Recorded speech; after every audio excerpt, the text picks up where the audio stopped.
البراند مش مجرد كلمة بتتقال، البراند مش مجرد خطوة بتتخدها وبعد كده هتقدر ان انت تطلع براند. ده براند ديور. ديور من اكبر الشركات في العالم. طبعا انت شايف هنا هي بتعمل ايه. هي هنا بتشتري الخامة وبتطرزها وبتختار كل صغيرة وكبيرة.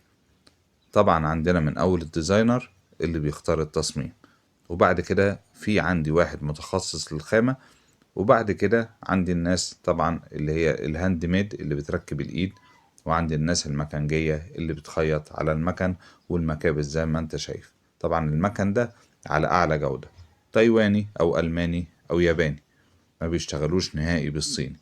طبعا شركة ديور من اكبر الشركات في العالم. طبعا اتفرج على الشنطة، كل تفصيلة صغيرة وكبيرة فيها هم عارفين هم بيعملوا ايه. دقة عالية في كل حاجة، اختيار اللون، اختيار التصميم، اختيار الاكسسوار. مش مجرد كلمة بتتقال او مش مجرد اسم بيتحط، لا، ده ديور. عشان خاطر تقدر تطلع شنطة براند، اهم حاجة انك تشوف امكانياتك اللي موجودة ايه. هنا طبعا بيعملوا كل حاجة، هنا بيرسموا، بيجيبوا رسام بيرسم رسم معين، وبعد كده بيقدروا يطبعوها على ماكينات طباعة كبيرة، وبعد كده بيعملوا التصميم.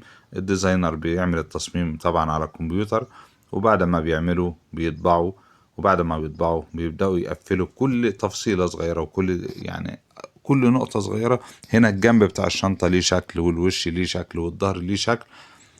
لازم تعرف ان البراند ده مش مجرد ان انا بعمل حاجة او اقول ان انا عايز اروح اعمل براند، لا، البراند ده مصنع كبير، شركات كبيرة، ناس شغالة، مهندسين شغالة، ديزاينر، ناس على دقة عالية، ناس عارفين هما بيشتغلوا ازاي، عارفين كل صغيرة وكبيرة. اللي بيعمل التصميم، اللي بيعمل اللوجو ده نفسه بيبقى ليه واحد مخصوص بيبقى مسؤول عن اللوجو وازاي بيختاره، والكلمة اللي بيختارها، والالوان المتناسقة مع بعض. مش مجرد حاجة بتتحط، او مش مجرد ان انا عايز اعمل شنطة براند، او ان انا عرفت ان انا اخيط شنطة يبقى ان انا اقدر اعمل شنطة براند. لا، ابدأ الاول اتعلم كل صغيرة وكبيرة، كل تفصيلة صغيرة في الشنطة عشان خاطر انك تقدر تعمل الشنطة البراند.